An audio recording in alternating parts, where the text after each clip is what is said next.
The development of fire streams is probably one of the most basic firefighting functions. A fire stream is defined as a stream of water between the nozzle and its application on the actual fire. This can be done in several ways, as we will see in a few moments. Water is the basic extinguishing agent used by fire departments today. It's inexpensive, it's effective, and it has unlimited extinguishing power when we use the heat of the fire to put it to work. One of the interesting things about water is that it will expand in an enormous degree to fill the structure on fire with steam and saturate the atmosphere.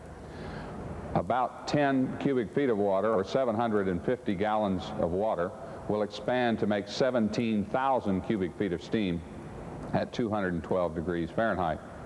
Water is very effective, even considering its drawbacks that it freezes and sometimes surface tension prevent it from penetrating baled materials and so forth.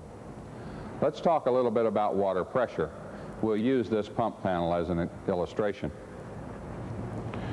The basic pressure that we talk about in the fire service today is static, and if this pumper were hooked up to a fire hydrant, we would have a static reading on the suction side with no water moving. Static pressure means the water is at rest, but it is still exerting pressure on the hose lines and the pump. It is a potential that we have. The next reading that we will talk about is probably read on the pressure gauge here most of the time, and that is residual pressure. After we have the lines open and flowing, we read the residual pressure here on the pressure gauge or on the individual discharges that the hoses are connected to. Another pressure that's very important to us is normal operating pressure on the public water main, and that's normally between 40 and 80 pounds per square inch. Some industrial complexes go as high as 150 pounds per square inch in their normal operating pressure. Let's talk a little bit about fire streams and generating fire streams. I have here one of the most basic nozzles that is many, many years old. This is a brass, straight stream nozzle. You notice it's sometimes referred to as a suicide nozzle because there's no way to shut it off. Once you open the pump discharge, you have to start fighting fires because it's very difficult to control.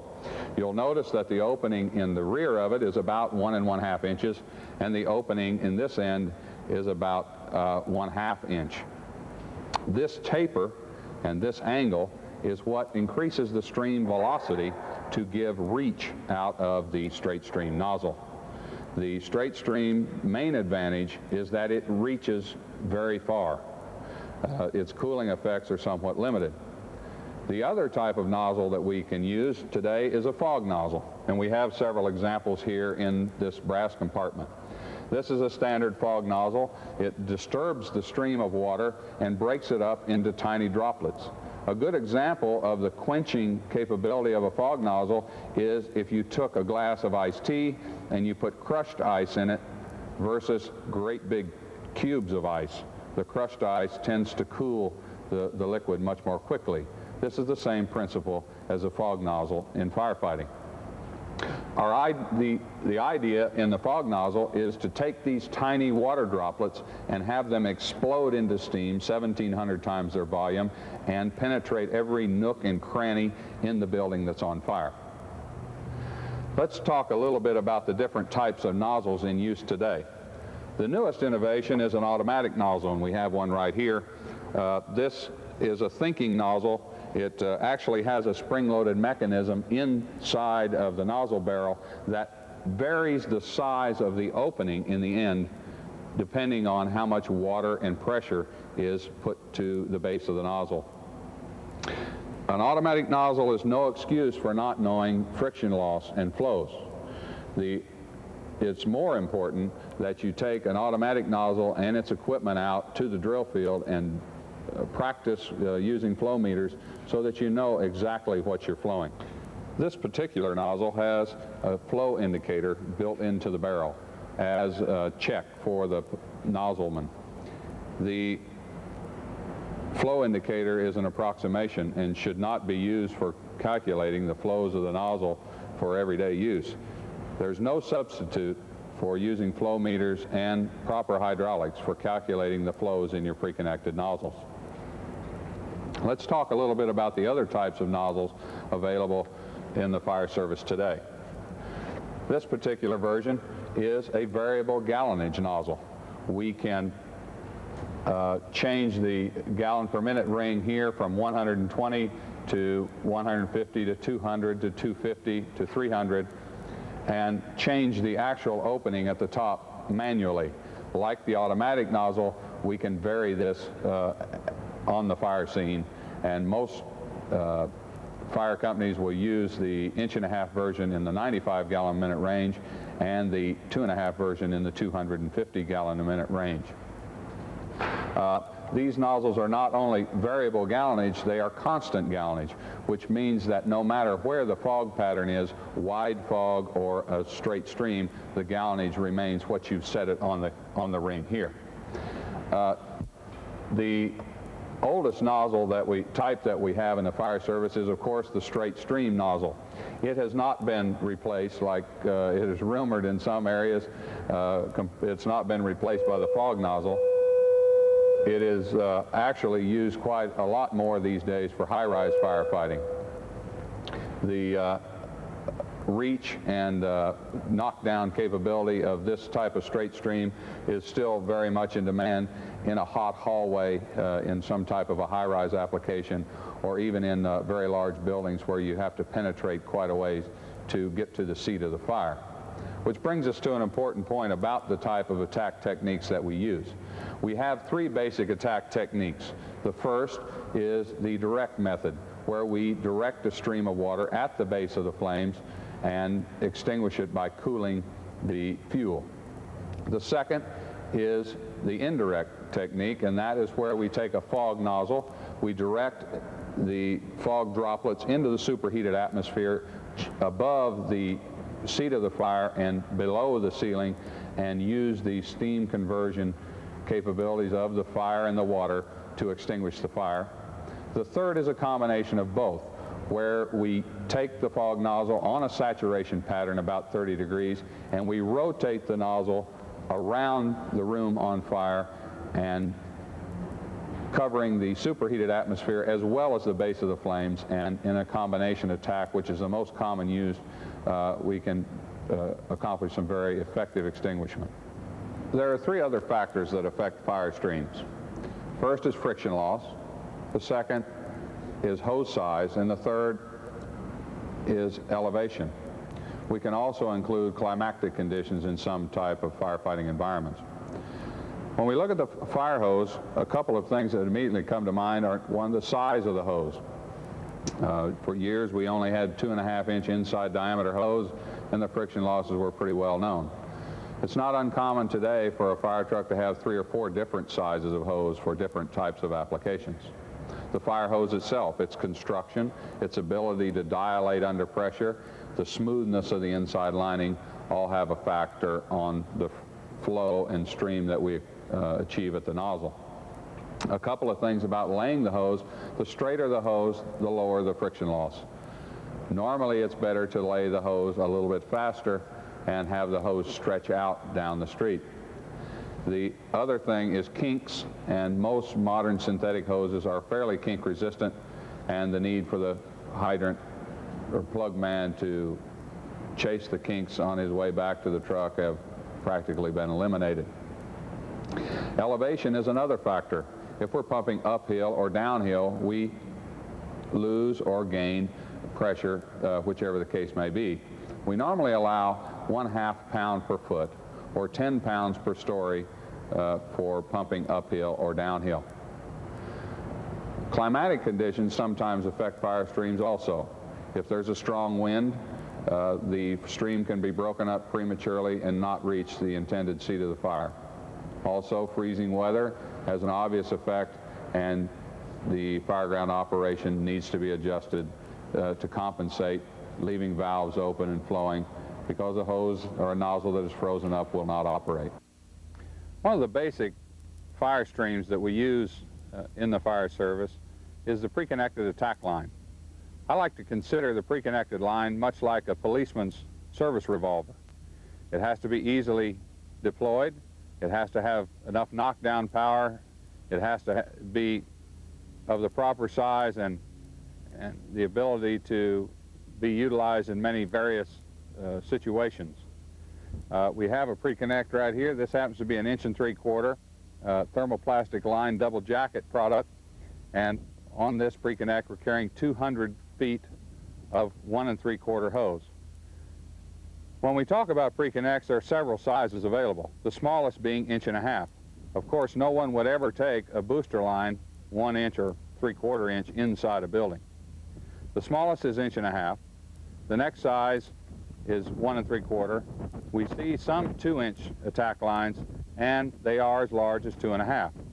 We flow about 100 gallons a minute through an 1 1/2 inch, around from 100 to 150 through 1 3/4, in the 200 to 250 gallon minute range through a 2-inch, and 250 gallons more or less through a 2 1/2. One of the things that's enabled us to use 2 1/2 pre-connects now is the advent of large diameter hose that guarantees us a continuous water supply. Several factors influence your choice of a pre-connected line. One is the type of district that you operate in as a first-in company. You may need a 200-foot pre-connect. You may need 150 feet. The tank size of the apparatus you're on, the type of environment you're fighting fires in, and the number of men or personnel on the company that you're responding with. A couple of things about the pre-connect.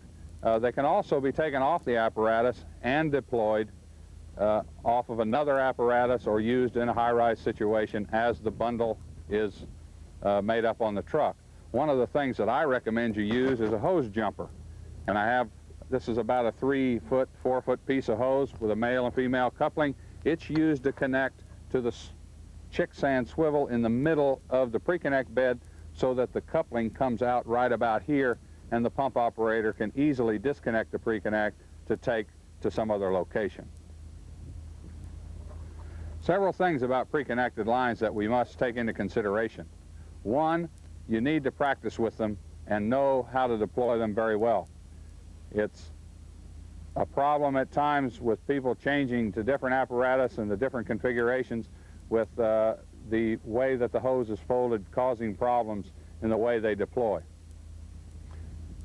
It's a smart idea to exercise a pre-connect at regular intervals in company training, and some departments even run contests to see who can deploy the hose and get water on a simulated fire rather quickly. The pre-connect is part of an aggressive interior attack mode, the locate, isolate, and extinguish mode. We try to get in there with the tank water that we have, 300 to 500 gallons, and extinguish the fire in a very quick, very aggressive firefighting tactics. Of course, everyone in the attack team needs to have some feel for how much water is carried on the truck and how much fire can be extinguished with that water. One of the things that I recommend is that in determining what size and flow of pre-connect you use on your apparatus, that you take a normal attack crew, deploy the pre-connect that you're thinking about using, and discharge a tank full of water through that line. You'll know very quickly if the attack team is too small to handle, let's say, a 200-gallon-a-minute flow, because they'll start gating the nozzle down after a few moments of flowing that type of water. We want the line to be quick, maneuverable, and to be able to be handled by the number of men in the crew assigned. We're going to go through an evolution with a pre-connected line and show you a few basics of how one should be deployed. What we're going to do here is walk through a scenario of a 3-man engine company deploying a pre-connected line into a structure fire. The pump operator's main job is to stop the apparatus, shift into pump gear. After the lieutenant's given him orders what to do, he's going to open the tank and get his headset on and establish radio communications.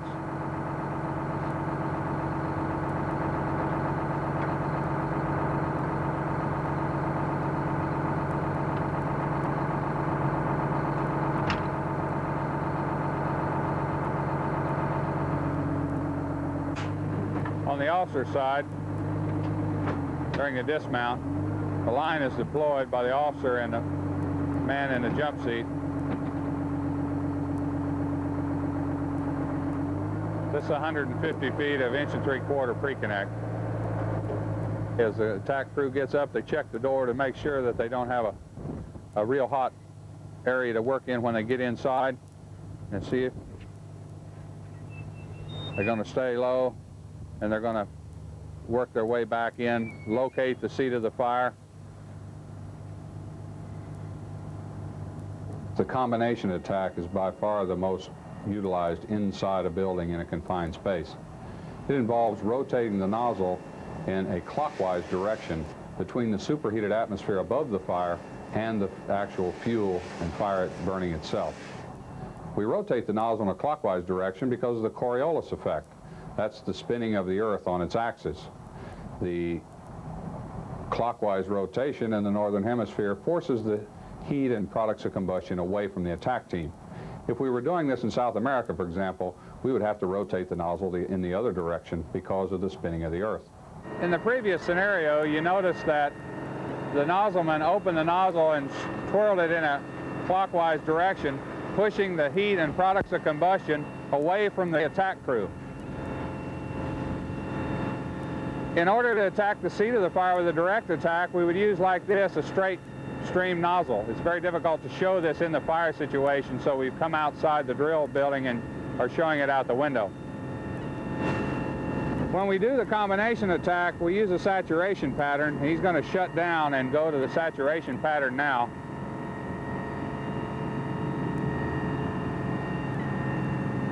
And that's a big fog saturation pattern that you would use in a clockwise direction, forcing the heat and products of combustion away from the crew. This is used in the indirect attack, and we can direct this stream into the superheated atmosphere above the seat of the fire and get the best steam conversion. You see all this tiny vapor particles.